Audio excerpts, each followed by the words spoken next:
All right, we got Dragon's Dogma 2 review. See how good people think this game actually is. Dragon's Dogma 2 reminds me Jarrett of Green. Sam Raimi's Evil Dead 2, which was more of a remake of his first cult classic comedy horror movie than a sequel. It was a great movie. A much bigger budget allowed Raimi to really dial in his true vision for Ash's bad night with the bad book. Like Evil Dead 2, Dragon's Dogma 2 doesn't stray too far from the blueprint that turned it into a cult classic of its own over the past decade, keeping its second-to-none action design and vague but robust and alluring world as its centerpieces. And it looks like good. The 2012 original, it is unforgiving out of the gate thanks to brutal enemies and chaotic encounters that are not designed to gradually ease The wolf is dragging him around. Holy crap. Oh my god. Also high levels of janky. All of its systems seem precariously fitted together with the fragility of a well-pruned Jenga tower. Yet, remarkably, it never falls over. And its open-ended design allows for a barely controlled chaos that makes some of its inconveniences almost feel intentional. Almost. What's the review? Oh, they got Medusa in there. Dragon-hearted. This vast, new, dark fantasy world is dense with unbeaten paths to wander down and secrets to find. Many of these will never make themselves known to you if you don't go out of your way to look for them.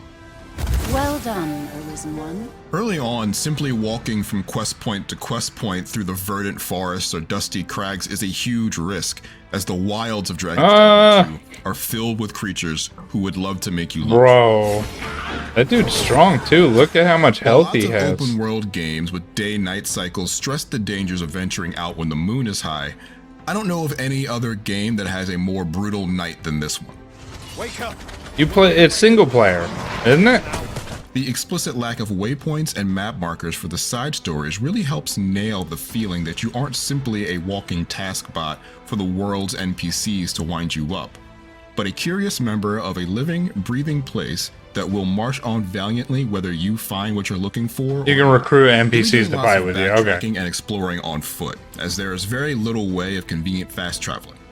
In the first few hours, having any squabble evolve into a rolling melee with every other beast within a square mile became annoyingly commonplace. Damn. Skirmishing goblins trying to keep their distance from you and harass you at range might attract the attention of an ogre who now must mosh through the combat, and in turn, this attracts the eye of a griffin to dive bomb the encounter like a feathery wrecking ball. Really? What? Well, that's on you, bro. You shouldn't have attacked him if you didn't want the smoke. You know what I mean? 10 hours ago and navigating it like a well-oiled machine. This dynamism is present in Dragon's Dogma 2's story and quests as well. I wouldn't call the main story at large that remarkable. You play as the near-immortal Chosen One, the Arisen, who has their heart stolen by a dragon that you will be forced to slay one day in order to save the world. Okay. You but fell that fiend! It's the exact same premise as the original Dragon's Dogma, with a bit of a Game of Thrones-esque spin in the political intrigue that is good, if not all that special in a world where every fantasy story has similar influences. But on a couple of occasions, Dragon's Dogma 2 takes a major turn and upends what you've come to know and expect so far, and the characters themselves gave me something to love even outside of that larger plot. I speak only the truth, as you well know. The first time you walk into a city, you'll be bombarded with people who are happy to see such a capable-looking problem solver in their midst. Many of the quests that they offer you are pretty mundane RPG fare, but some at least put a twist on the genre staples by adding time limits or unclear consequences. Yes, you just got 3 quests at once, but if one involves saving a kid from a pack of wolves, the clock is ticking down until he becomes dinner, so you'd best prioritize accordingly. Oh, that's cool. Yeah. So it's like real life, you know what I mean? Pick the right one first. Every I like Arisen that. is accompanied by a pawn, a sort of personal NPC sidekick whose purpose is to assist you on your journey. Pawns are invaluable because they can take on a class, which Dragon's Dogma calls vocations, and be another body in battle. Harpies, master! 'Tis weak to fire! Outside of fights, They're great for tasks like gathering resources and pointing out things of note in your surroundings. They did all these things in the original game as well, but new specializations can highlight I just bought the harvesting first one. spots in your map, So, organize the party's inventory, that'll be fun. or even craft on their own, which means they can add We'll play much it. more value this time around. I'd gladly see you put what I find to good use. Pawns can even be sent off to join other players on their adventures, learn from their experiences, and bring back items and knowledge to share with you. This clever asynchronous multiplayer system was groundbreaking in 2012 and feels just as innovative in 2024 because there's still not much out there like it. They aren't always a boon though. I'd never want to leave Shelter without one, but thanks to inconsistent AI, pawns can get themselves into all sorts of trouble. They often get isolated by enemies and picked off, which means you need to run to their unconscious bodies to revive them, or they'll poof out of your world. oh wow. I've Damn. had pawns die in pretty silly ways, mostly by falling off of narrow bridges because they made the terrible choice to fight in the middle of them. You can command them to help you, wait in place, etc., but these orders are finicky, and they'll take their sweet, agonizing time to follow them. Defend the Arisen. Sword and sorcery. Usually pawns are at least competent though, and they ensure that combat is king in Dragon's Dogma 2. When it clicks, it is peerless among its action RPG contemporaries. The swinging, shooting, and chopping feels solid and satisfying Good. every time you make contact. Good combat system. Good combat system. The fight naturally depends on your vocation, and fans of this series will be relieved to find out that other than separating the melee and ranged portions of I use the Legion. Strider class into two separate options, the returning vocations are just as excellent. You bought it? diverse as they I just were bought in the first previous one. game. Expressive animations and skill diversity ensure that even if a vocation has a singular role it can play in battle, there's more than one way to play it. Ooh, that is so cool. Of the new vocations, the Mystic Spearhand is my favorite. It prioritizes closing distance and burst offense over impenetrable defense. Nice. Another standout, the Trickster uses illusions and deceptions to make enemies fight each other.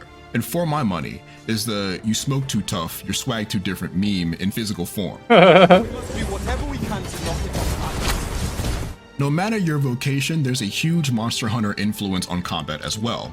Appropriately, since a chunk of the combat design team at Capcom works on both series. Oh, that's really monsters cool. And even smaller Yeah. ones have many possible targets of interest on their body, like a Cyclops' eye or a Saurian's tail. Targeting them could do more damage, stun them more regularly, or take that limb off, completely altering the enemy's attack patterns and possibly granting more loot. I rejoice in how impactful choosing to spend the effort to take these kinds of advantages always felt, especially when you're fighting groups of big enemies and need to thin the herd quickly. Damn, you can just throw them off a cliff. Adios. On the other hand, I don't approve of how janky climbing enemies feels, something you'll be doing often to bring larger foes down to size. It's easy to get disoriented while climbing through no real fault of your own, and if the monster jumps into a corner or pressures you against the wall, the camera reveals itself as having been the true villain all along, making it The camera. impossible to see Not what's the going on for as long as you're stuck there. So many games that I've played where the More than camera's once, the I've enemy. taken big damage or even died because I was body blocked by my foes, and that has never been a good way for a fight to end. Oof. Even if I'm not getting bullied out of the shot, as the numbers of the combatants pick up, you can watch the frame rate slowly diminish.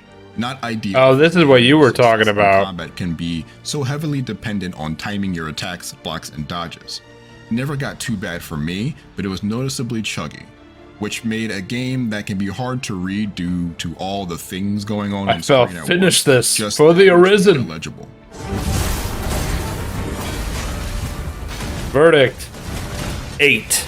Dragon's Dogma 2 is a strange 8. and wonderful game. I'm gonna that's assume. tainted by some of yesteryear's bugaboos. I'm gonna assume it's It is an a 8. retelling and re-implementation of all of those wonderful ideas from the 2012 cult classic, including an awesome dynamic world and some of the best combat in the genre. On the other hand, its finicky ally AI, clunky climbing, choppy frame rate, Maybe a camera 7. with a habit of going haywire at the worst times are all features I wish hadn't been brought back for another round. Maybe it's So, 7 because of the There's an features, action but RPG here that is richly rewarding and incomparable to its contemporaries if you can be patient with Probably its 8. works.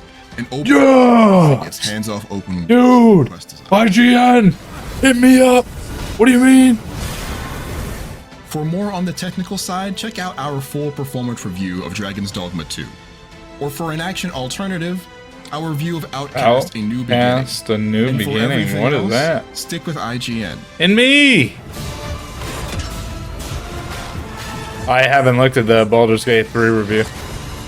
I don't think so. Yeah, that was a good review, man. I could see it. It's going to be a great game. 8 is great. Okay, it's going to be a great game.